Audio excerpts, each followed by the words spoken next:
Chapter 5. Kirsten. I paste a forced smile on my face as I hand over the drink to the customer. Here you go. Thanks for stopping in. Perk up. You better find a way to make that a real smile before you scare all the customers away, Molly says in a low hiss, before flashing another smile at the customers. I can't help it. I'm so stupid.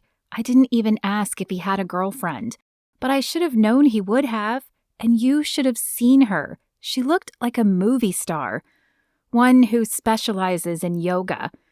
I stare pointedly at Molly so she'll get my hint. First Todd, and now Tristan. Did you even give him a chance to explain? Molly asks, as she cleans the coffee grinder in the sink. Or did you just assume the worst like you normally do? She said he left his brother to take care of her this morning. She obviously spent the night. What else could that mean? He must have hooked up with her after our kiss. I was probably his form of foreplay or something.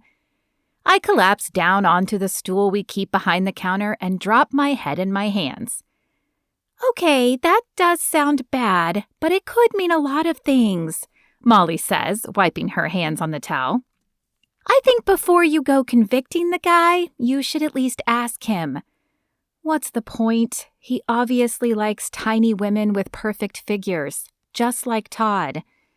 Hey, you are beautiful just the way you are, and if he can't see that, then he isn't the right man for you anyway. But I still think you should at least hear him out.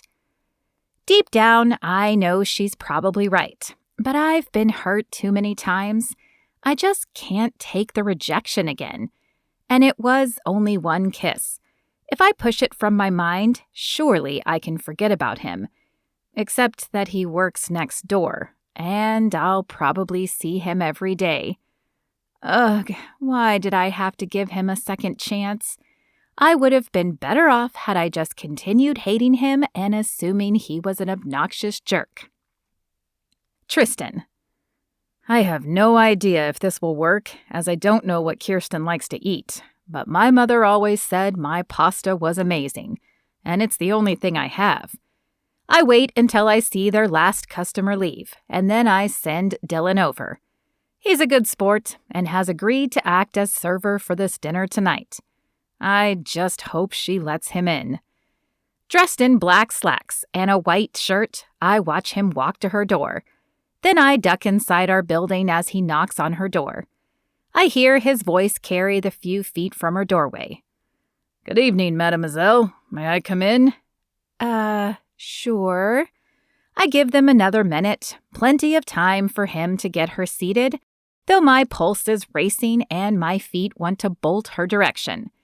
When the minute is up, I pull back my shoulders and walk to her door. As I open the door, her head pops up, and her confusion turns to anger. She pushes back from the table as if she's going to leave, but I hurry to her side. Wait, I say, placing the covered dish in the middle of the table. Please, just let me explain.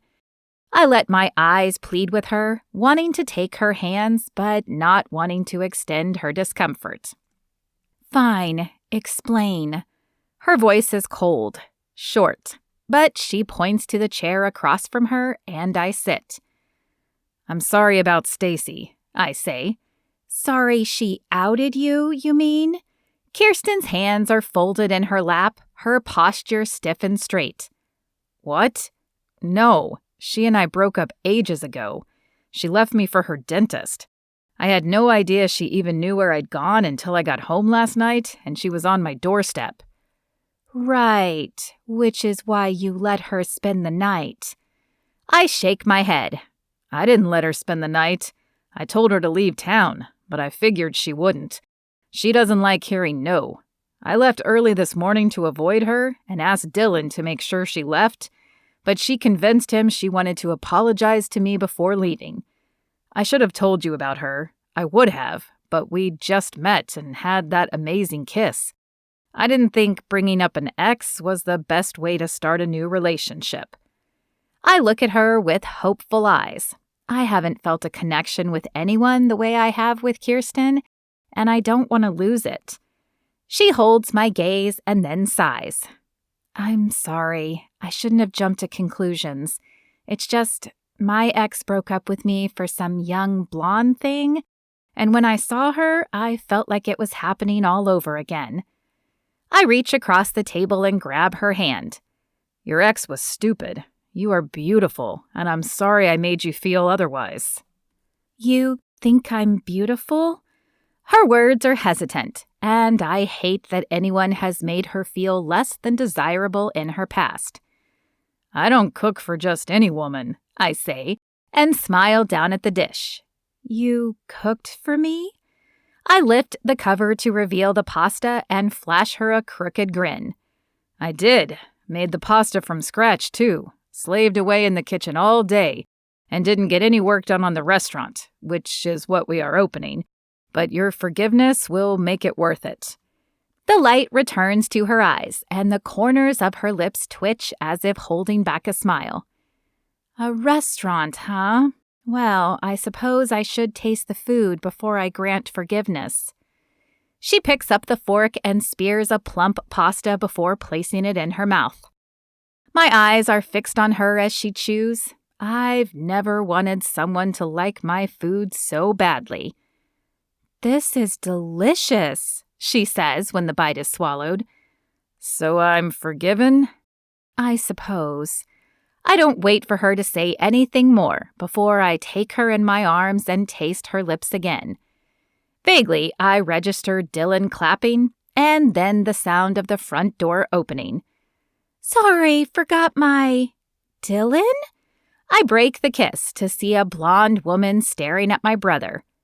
You know each other? Kirsten asks as she looks from the blonde to Dylan.